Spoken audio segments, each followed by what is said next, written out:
Guys मैं ना अभी आपको डिश टीवी का सेटअप बॉक्स दिखाऊंगा, जो कि डिश टीवी का है, स्मार्ट वाला सेटअप बॉक्स। चलो ये फ्लिप करके कैमरा दिखाता हूँ।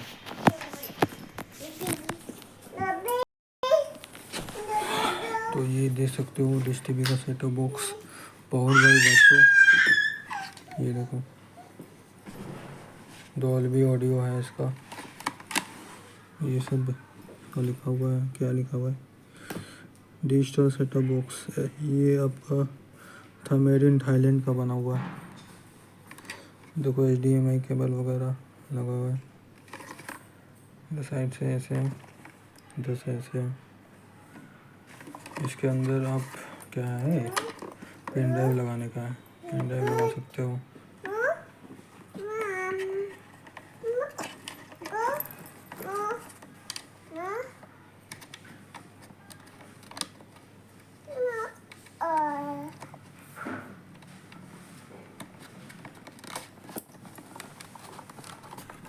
तो ये है इसका सेटअप बॉक्स, ये HDMI केबल, और ये इसका चार्जर है, अडेप्टर डिश टीवी